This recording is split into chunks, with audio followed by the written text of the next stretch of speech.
Hey, coucou, ça va? Alors aujourd'hui, j'aimerais bien te parler de mon premier appartement. Mon premier appartement, je l'ai eu pour la première semaine de mes 18 ans. Et ça remonte à fort longtemps, parce que maintenant j'en ai 37. Et ça a été une aventure absolument merveilleuse que j'aimerais bien te conter parce que je me dis que peut-être que ça peut te donner envie de prendre ton indépendance, de prendre ton appartement, ou bien ça peut te donner des clés si jamais tu es dans cette période-là de ta vie où tu dois prendre ton appartement, et puis aussi parce que j'ai envie de te raconter ma vie. Alors pourquoi est-ce qu'à 18 ans je suis partie de chez moi? Pour une raison très très simple, c'est que je ne m'entendais pas du tout avec ma mère. On a passé une adolescence, enfin j'ai passé une adolescence très conflictuelle avec ma mère et je me suis toujours dit que dès que j'aurais mes 18 ans je partirais de la maison. Et quand sont arrivés mes 18 ans, c'est ce que j'ai fait. J'avais une relation qui était aussi assez conflictuelle avec le mari de ma mère, mon beau-père de l'époque. Et donc voilà, j'avais qu'une envie, c'était partir de la maison. Et puis surtout, j'ai eu très jeune un besoin d'indépendance et un besoin de me retrouver seule, peut-être du fait que j'avais grandi dans une famille nombreuse avec beaucoup d'enfants et que du coup voilà, j'avais envie d'avoir mon propre espace. À l'époque, j'étais à la fac de droit en première année et j'avais commencé à chercher dans les petites annonces à l'époque, donc à cette époque très lointaine, on avait des journaux avec des petites annonces, on ne regardait pas sur internet, d'ailleurs j'avais pas d'ordinateur, vraiment. Et j'avais regardé dans les petites annonces pour trouver des appartements et que je ne trouvais pas quelque chose qui puisse m'aller, quelque chose qui soit un peu dans mes prix, sachant qu'à l'époque j'avais... Est-ce que je travaillais? Oui, je travaillais chez Zara, j'avais un petit salaire d'étudiante, mais je ne trouvais pas quelque chose qui me correspondait au niveau des prix. Et puis surtout, tout le monde demandait des garanties que je n'avais absolument pas parce que ma mère n'avait aucune garantie à offrir et parce que j'avais pas de garant spécialement et donc je trouvais absolument rien et je me disais que ça allait être très compliqué. Sauf que un soir où je sortais de la fac, je dis soir parce qu'on avait des cours super tard à l'époque et il faisait nuit, un soir où je sortais de la fac, sur la rue de ma fac, il y avait un truc qui était un truc pour les étudiants avec plein de petites annonces, plein d'informations à Anna, et il y avait donc un mur avec une vitre et des petites annonces. Je passe là et je regarde et je vois l'annonce pour un appartement dans un quartier plutôt cool, pas très cher, avec un numéro de téléphone et c'était un numéro fixe. Ce que j'ai fait, c'est que j'ai pris le numéro, j'ai appelé immédiatement et j'ai laissé un message sur le répondeur pour dire que j'étais intéressée par cet appartement et que je voulais visiter l'appartement dès que possible, que j'étais super dispo. La dame de l'appartement m'a répondu dès le lendemain et il me semble que le lendemain ou le surlendemain, j'ai visité l'appartement. Quand je suis arrivée, c'était un appartement, c'était un tout petit appartement avec 3 pièces et c'était 3 espèces de couloirs. Il y avait couloir 1, c'était la cuisine, couloir 2, c'était le salon, couloir 3, c'était la chambre. Et après, il y avait un tout petit couloir pour aller dans la salle de bain, les toilettes. Il me semble qu'à l'époque, ça coûtait dans les 350-400 euros, mais je suis absolument pas sûre des chiffres. Peut-être je dis n'importe quoi. C'était vraiment pas cher et c'était vraiment pas ouf du tout. Par terre, il y avait des... Comment ça s'appelle? Les carreaux de Marseille. Les trucs un peu marrons là, des carreaux de Marseille. Les espèces de couloirs, c'était des pièces mais en long comme ça et c'était vraiment pas ouf. Il y avait beaucoup de choses à refaire, les peintures notamment, qui étaient vraiment pas bonnes. Et il n'y avait pas une super belle vue. Et aussi, on était en face de la gare routière, de la gare Saint-Charles, ce qui veut dire qu'il y avait le bruit des trains en permanence. Mais quand j'ai visité l'appartement, j'étais à la fenêtre de la chambre, j'ai tourné la tête et au loin, on voyait la mer. Et comme j'avais toujours rêvé d'avoir vue sur la mer, je me suis dit, cet appartement est le mien. J'ai donc proposé à la propriétaire de louer l'appartement. La chance que j'ai eue, c'est qu'en fait, la propriétaire a accepté sans aucune garantie. En fait, le fait que je sois étudiante, que j'ai l'air sérieuse, que je lui dise que je travaille chez Zara, le fait que je lui explique en toute sincérité ma situation familiale, à savoir que voilà, je venais d'une famille pauvre, que j'avais pas de garant, que ma mère n'avait absolument pas de revenus, que j'étais étudiante, que je commençais mes études de droit juste maintenant, tout ça. Je pensais que ça allait la faire fuir. Finalement, elle a accepté, ce qui est fou. Et ce qu'elle m'a expliqué, c'est que d'une part, j'avais été la première personne à l'appeler parce qu'elle venait juste d'appeler l'agence pour mettre l'annonce. Et qu'en plus de ça, elle avait envie d'aider un étudiant et que pour elle, il n'y avait aucun problème. On avait un espèce de contrat moral qui disait que je paierais toujours mon loyer et que je serais toujours en temps et en heure. Ce à quoi, bien entendu, j'ai répondu, mais bien sûr. Et j'ai eu mon appartement. C'est avec ma sœur qu'on a tout rénové l'appartement.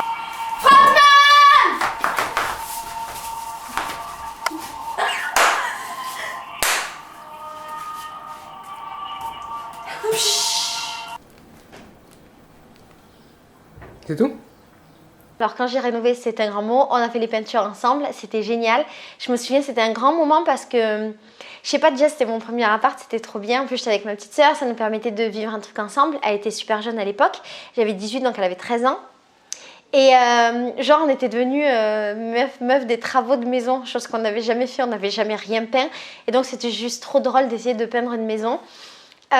Pour les meubles, en fait, ma mère m'avait amenée à Emmaüs, on avait trouvé des trucs, mais vraiment n'importe quoi. Et on avait trouvé de quoi me faire un lit, un canapé, 2-3 meubles de ci, de là.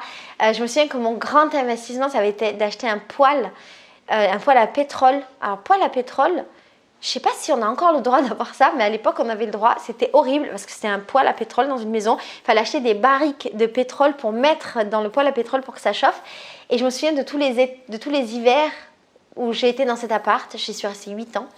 De tous mes hivers où je n'avais pas d'argent pour m'acheter le pétrole parce que je devais faire des choix stratégiques où je mangeais, où j'avais chaud, parce que j'étais pauvre et j'avais pas du tout d'argent.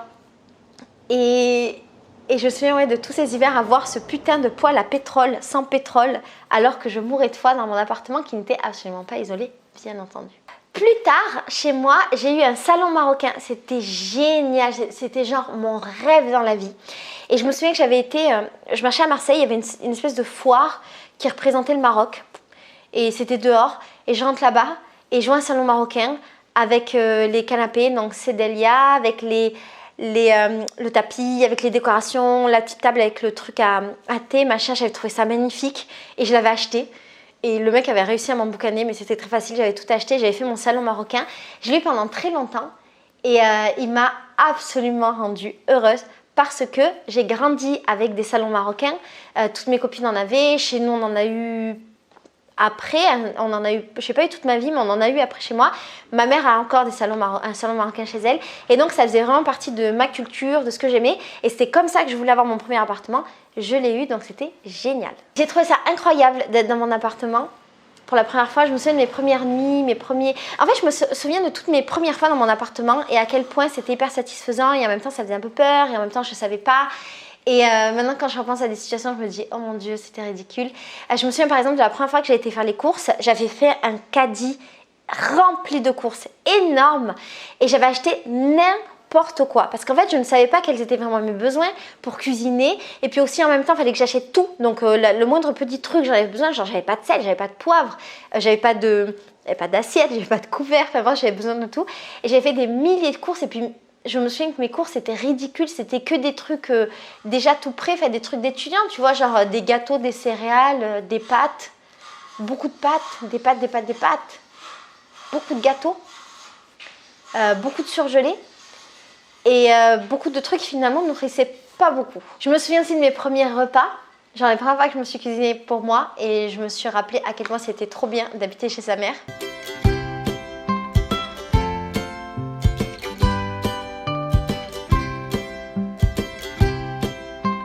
Je me suis rappelé des premières fois où j'ai dû nettoyer ma maison. Alors, nettoyer une maison, c'était pas très très nouveau pour moi parce que je suis une grande sœur, je suis l'aînée d'une famille de 5. Ma mère, comme elle me l'a toujours dit, m'a fait en premier pour nettoyer la maison et pour l'aider.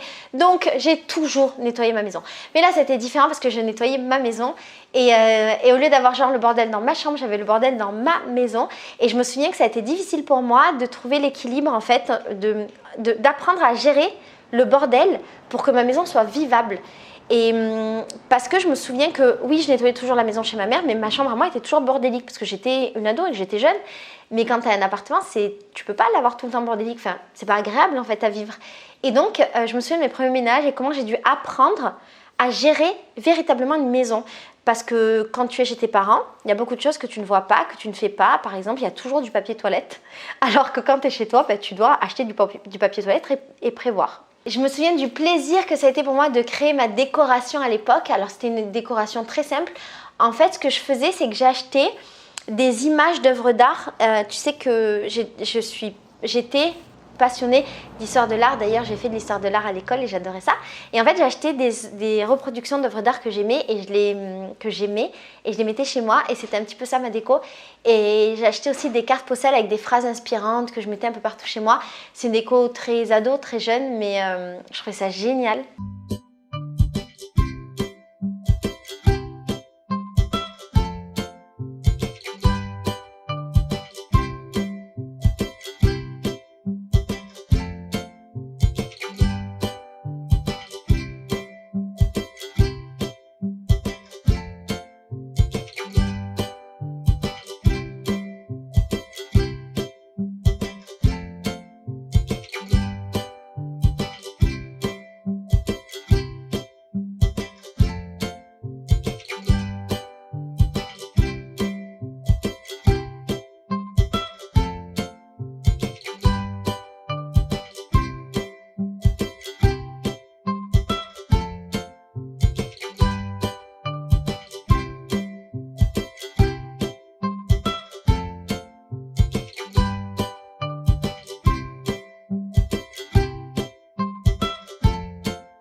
Et puis ce que j'adorais aussi, c'est les premières fois quand tu peux inviter des gens chez toi. C'est vraiment pas la même chose d'avoir des copines qui viennent dans ta maison quand tu habites chez ta mère et d'avoir tes copines qui viennent dans ta maison quand elles veulent, quand tu veux, pouvoir faire des soirées chez soi, chose que je n'ai quasiment jamais fait en vrai. Mais juste le fait de savoir que tu peux le faire, c'est génial. Faire des soirées chez toi, avoir des copines qui dorment dans ta maison, avoir des mecs qui dorment chez toi, c'est vraiment une sensation géniale de liberté infinie. Alors ce soir, deuxième défilé, version Sexy Lady Denso Raga. Dans les loges, madame.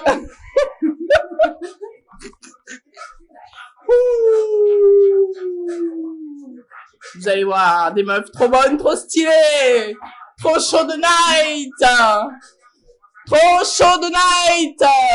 Notre première mannequin, Laetitia. Yeah, vas-y baby. Woohoo! Yeah!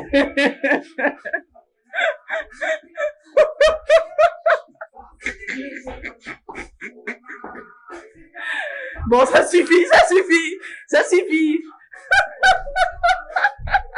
J'ai beaucoup de souvenirs dans cet appart, j'ai passé 8 ans et j'ai notamment des souvenirs de tous les moments que j'ai passés avec mes amis, de toutes les personnes que j'ai reçues dans ma maison, de tous mes mecs aussi que j'ai eu dans ma maison. J'ai des souvenirs de moments de moi-même en fait, j'ai les souvenirs de mes matins quand je me réveillais et que face à moi j'avais la fenêtre avec du ciel et pour moi c'était un des plus beaux cadeaux que la vie puisse me faire. Je vivais sans rideau et je me réveillais avec le soleil. Quand je pouvais, je me réveillais, je restais juste dans mon lit et je lisais. Et c'est marrant parce que c'est un tout petit détail, mais c'est un détail auquel je pense souvent et ça me manque en fait, ces réveils-là dans ma maison. Je me souviens de la sensation de mes draps dans mon lit 2 places et de la sensation que j'ai eue quand j'ai commencé à vivre avec un lit 2 places qui était génial.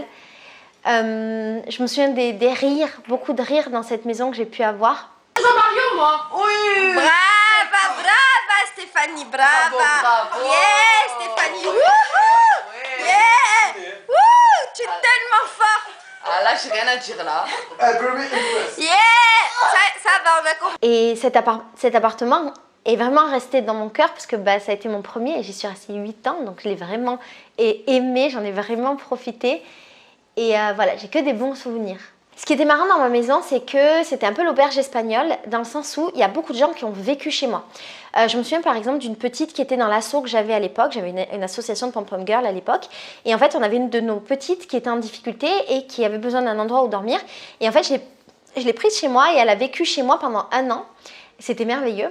Je me souviens une fois, j'étais dans la rue, j'ai croisé une meuf qui allait pas bien, et j'ai commencé à parler avec elle, et en fait elle s'était fait virer de je sais plus où, de son je sais même plus l'histoire. Et du coup, je l'ai hébergée chez moi pendant des mois et des mois. J'ai une de mes copines aussi qui s'était séparée de son mec qui a vécu chez moi pendant longtemps. J'ai une amie à moi merveilleuse, c'était Stéphanie, avec qui j'ai passé des moments incroyables, qui a vécu chez moi quand elle était séparée de son mec et que je me suis séparée, que le mien s'est séparé de moi. Et il s'avère que nos mecs étaient 2 meilleurs amis et du coup, on a échangé de maison. Ils ont vécu ensemble, on a vécu ensemble. Je me souviens d'un moment qui était un peu marrant parce qu'on était vraiment beaucoup dans mon tout petit appart. Il y avait Priscilla et son mec qui vivaient plus ou moins chez moi. Moi, je vivais avec Laurent qui était mon mec, le pit de Laurent, et j'avais ma pote Sarah qui vivait avec moi. Et on habitait tous ensemble dans cette petite maison où il n'y avait vraiment pas beaucoup d'espace. Voilà, je me souviens de tous les gens que j'ai hébergés chez moi et de la facilité qu'avaient les gens à venir dans ma maison. Et c'est marrant de voir que j'ai eu une pause comme ça pendant des années quand j'ai vécu avec Farid et qu'on vivait ensemble, où pour le coup je ne pouvais pas vraiment inviter des gens à la maison parce que lui n'aimait pas et je ne pouvais pas avoir des gens qui dormaient chez nous parce que ça le dérangeait. Et à ma maison maintenant, je suis revenue en fait à mes basiques et à la manière dont j'ai toujours vécu, c'est-à-dire entourée d'humains en permanence et avec une maison en permanence ouverte sur les autres. J'ai des beaux souvenirs aussi, comme par exemple quand mon amie Roxane, qui était mon amie de Zara, est venue vivre en bas de chez moi. Et je me souviens de toutes les soirées qu'on a passées, tous les moments où on a été tristes ensemble, tous les moments où on a été heureuses ensemble. Je me souviens quand elle travaillait avec moi, je l'ai fait travailler avec moi dans mon entreprise à un moment donné. Je me souviens de toutes ces soirées à rien faire, juste à boire des thés, manger des gâteaux et discuter. C'était absolument génial. Je me souviens de ma vieille propriétaire. Alors ma propriétaire dont je te parlais au début, c'était la fille. En fait, l'immeuble appartenait à la mère. Et la mère, c'était une vieille madame qui, dès que j'avais un jour de retard, criait par la fenêtre quand j'étais en bas dehors pour crier « Laetitia, vous devez me payer le loyer en temps et en heure !» Je me souviens quand je me cachais pour pas qu'elle me voie rentrer, je rentrais le soir et je marchais en bas de de l'œil de sa maison parce qu'elle habitait au premier étage et moi j'habitais au troisième. Je me souviens quand je me cachais pour pas qu'elle voie que je suis là et quand j'avais des retards de loyer. Je me souviens quand elle m'invitait chez elle, elle m'invitait souvent chez elle juste pour parler. Et en fait, elle me parlait pendant des heures. Et comme elle était un peu vieille, elle faisait des trucs, des fois un peu chelous. Alors souvent, elle me faisait du bon manger, c'était génial. Et des fois, elle faisait des trucs chelous. Une fois, elle m'avait servi à boire du sirop de menthe sans l'eau. Et elle m'avait servi un verre de sirop de menthe. Et elle ne voyait pas le problème. Et j'avais dû boire une partie parce que j'avais honte de lui dire qu'elle s'était trompée, qu'elle perdait un peu la tête. Je me souviens quand elle est décédée, à quel point ça a été difficile pour moi parce que je l'aimais beaucoup et qu'on était finalement souvent ensemble. Sa fille n'était pas tout le temps là. Et j'étais la personne avec qui elle parlait. Et puis surtout, je me souviens de quand cet appartement est devenu l'appartement de Laurent et moi et quand c'est devenu mon entreprise. Et alors, au bout de quelques années, j'ai rencontré Laurent. Dès le premier jour, on habitait ensemble. Et en fait, on a très vite créé notre entreprise et on avait besoin de locaux. Et nos locaux, dès le début, dans les premiers temps, ça a été ma maison. Et en fait, on avait tout réaménagé dans mon appartement pour que nous vivions juste dans une autre pièce et que dans l'autre pièce, on ait tout notre matériel de travail. On avait des machines parce qu'on imprimait des vêtements. On avait des machines, on avait des bureaux, on avait des ordinateurs, on avait on avait du stock, on avait des cartons partout dans notre maison. Et donc notre maison est devenue notre lieu de travail pendant, je pense, une bonne année avant qu'on ait nos premiers locaux. Et c'était génial parce que du coup l'ambiance de la maison, l'énergie de la maison était complètement différente. J'ai découvert ce que c'était que vivre et travailler en même temps. J'ai découvert la folie que ça représentait surtout parce que du coup en vrai tu ne vis jamais vraiment, tu es toujours sur ton lieu de travail. Et puis j'ai découvert ce que c'était en fait la vie à deux dans cet appartement et c'était assez génial. On a vécu des très beaux moments ensemble. J'ai beaucoup de jolis souvenirs de notre vie commune dans cette maison. Et je me souviens aussi de ce que ça représentait. Pour moi, la séparation quand je me suis retrouvée seule dans cet appart et quand j'ai dû gérer toute seule des souvenirs, le fantôme de quelqu'un. Et je me souviens qu'à l'époque, je me suis dit que je ne voulais plus jamais vivre ça. Alors après, j'ai revécu avec quelqu'un parce que très vite, je me suis mis avec Farid, on habitait chez lui et c'est moi qui suis partie de la maison. Et donc, c'est lui qui a vécu ça. Mais en tout cas, moi, je ne voudrais plus vivre avec le fantôme de quelqu'un dans ma maison. Et c'est une des raisons aussi pour lesquelles je n'aimerais pas que mon mec vienne habiter dans ma maison. Si un jour on devait habiter ensemble, ce que je n'aimerais pas qu'il arrive, je voudrais qu'on habite dans une maison ensemble, éventuellement qu'on la laisse une fois qu'on se sépare, si on se sépare. Bref. Cet appartement, il m'a appris à gérer l'argent, à devenir une adulte, à gérer un budget. J'avais beaucoup de mal et du coup, je pense que dans mes 8 ans, j'ai toujours très mal géré mon argent. J'ai appris à gérer l'argent plutôt quand j'étais avec Farid et quand j'ai bien grandi. Mais de mes 18 ans à mes 25-26 ans, voire plus, j'étais incapable de gérer un budget. Je me souviens d'avoir eu beaucoup de problèmes pour payer mes factures à temps. Je me souviens du stress que ça représentait pour moi d'avoir des factures. Et d'ailleurs, je suis très heureuse de vivre au Brésil où j'ai pas vraiment de factures, où tout est plus ou moins informel et où c'est pas moi qui gère vraiment ça, c'est ma coloc qui le gère. Ça m'enlève un poids en fait énorme parce que je ne supporte pas l'administratif. Et s'il y avait un truc que je devais retenir qui était vraiment pas agréable en ayant mon appartement, c'était le poids de l'administratif dans ma vie qu'après j'ai eu avec mes entreprises. Mais en tout cas, voilà, mon premier contact avec l'administratif, ça a été avec cet appartement. C'est un stress pour moi que de recevoir du courrier et je ne le savais pas quand je vivais chez ma mère et je l'ai développé en vivant toute seule. Ici au Brésil, je ne reçois pas de courrier, personne n'a mon adresse, le peu de courrier qu'on a, ça peut être quelques factures, mais ici c'est très dématérialisé finalement et donc on ne reçoit pas vraiment de courrier et ça me va parfaitement. À un moment de ma vie, quand Laurent et moi s'est séparés, j'ai fait un peu n'importe quoi avec ma déco. Je sais pas quand... Non, je crois... Non, je crois que c'était avant Laurent. J'ai fait un peu n'importe quoi avec ma déco. J'espère que j'ai des images à montrer parce qu'il faut vraiment que tu vois ça. C'était dégueulasse. En fait, j'ai eu l'idée de repeindre ma maison en rose. J'avais envie de rose. Et puis après, j'ai eu envie de faire une espèce de truc déco avec des taches oranges de tous les côtés. C'était n'importe quoi. Et je me souviens que avec mes potes qui m'avaient aidée, à un moment on avait décidé de dessiner des trucs sur les murs. C'était encore plus n'importe quoi. Et très franchement, la décoration, la peinture de chez moi, c'était un gros bordel. Ce que j'avais fait aussi, c'est que j'avais permis aux gens d'écrire des mots sur les murs de mes toilettes, littéralement sur les murs. Et quand je suis partie de cet appart, il y avait des mots partout. Je regrette beaucoup. Je crois que j'ai quelque part des photos, des vidéos de cet appartement. J'aimerais tellement les trouver pour pouvoir te montrer. En fait, je vois qu'il fait du sport. J'ai mis stop, j'ai mis pause là. Non, ça filme encore. Ah, ça filme encore. Ah, excusez-moi, Non, je non, suis c'est énervée. Regarde ce qu'il Bon, fait. ben. Laetitia, de beaux yeux. Ah, d'accord. Magnifique. Que les yeux de Laetitia. Tu vas où, Steph? Arrête de gesticuler. Vas-y, Vas-y, fais la connexion avec ton hémisphère droit. Gauche. Voilà, juste à la connexion là. Ah, c'est bon, elle est connectée. Parce que finalement, il représente des années de vie et de souvenirs avec des gens. Avant de partir, j'ai vécu une petite humiliation dans cet appartement dont j'en ai parlé. Mais avec le recul, je pense que c'était pas comme je l'ai vraiment vécu. En fait, quand ma propriétaire est décédée, c'est sa fille qui a pris le relais. Puis sa fille a vendu l'appartement à un mec qui a mis cet appartement dans une agence et donc il y avait un gestionnaire qui gérait cet appart et ça se passait pas très bien entre lui et moi parce que lui voulait récupérer cet appart, il voulait refaire tout l'immeuble à neuf pour pouvoir louer les apparts beaucoup plus chers et en fait il avait réussi à récupérer plein d'apparts mais moi je résistais et je voulais pas et en fait il avait refait tout un appart qui était en bas, qui était immense, qui était magnifique, enfin il avait refait à neuf, magnifique, il avait un jardin et moi je voulais absolument aller dans cet appart qui était absolument hors de mes moyens mais j'étais jeune et inconsciente. Et en fait, le propriétaire m'avait proposé de le visiter, de le voir, et il voulait me rencontrer dans mon appartement à moi pour qu'on discute. Et en fait, il était venu un jour où voilà, mon appart était plus ou moins rangé, mais il y avait cette décoration un peu folle, chelou. Il y avait une pièce qui était notre pièce de travail. Il y avait un pitbull chez moi. Dans ma cuisine, il faut savoir que sur le mur, j'avais écrit en géant Laurent lave la vaisselle, je crois, parce qu'un jour, il m'avait saoulée. Et je crois que j'avais fait un truc comme ça où j'avais créé un autre truc. Bref, c'était n'importe quoi. Et donc, quand il avait vu mon appart, il avait eu un petit choc. et suite à ça, il m'avait dit que c'était hors de question qu'il me donne un appart neuf. Et il m'avait un peu pris de haut. Et je me souviens qu'il m'avait un peu humilié, mal parlé pour me dire en gros, vu ce que tu as fait de cet appart, tu penses vraiment que je vais te passer à un appart neuf? Bon, il avait entièrement raison, c'était un adulte. Et moi, j'étais une jeune femme qui n'avait pas absolument conscience des réalités, on est d'accord. Mais voilà, ça va être un gros traumatisme pour moi et je m'étais dit que plus jamais je me laisserais humilier comme ça, où je me sentirais mal. Et je m'étais sentie, comme souvent dans ma vie, en fait, genre une pauvre face à quelqu'un qui a de l'argent et qui te prend de haut. Et j'avais clairement senti cette différence de classe entre nous, qui faisait que moi, j'avais pas le bon goût pour avoir un appartement dédié à des gens qui étaient plus riches que moi. Je sais pas si tu vois ce que je veux dire.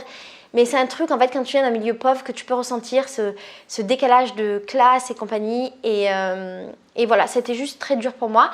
Et d'ailleurs, pas longtemps après ça, je suis partie de cet appartement. Alors, pas dans les bonnes conditions. À l'époque, j'avais mon entreprise. Et quand mon entreprise a commencé à ne plus marcher, à un moment donné, je n'arrivais plus à payer mon loyer. C'était vraiment trop compliqué. D'autant qu'il avait beaucoup augmenté par rapport à l'époque où je l'avais eu. Il était beaucoup plus élevé. Parce que tous les ans, il y avait une augmentation naturelle. Et puis aussi, quand la propriétaire est décédée, les nouveaux propriétaires avaient augmenté le loyer. Bref, il était beaucoup plus cher. Et donc, j'arrivais plus à payer mon loyer. J'avais beaucoup de relances. J'avais beaucoup de courriers recommandés de la part de l'agence. C'était très dur à gérer pour moi. C'était un gros stress.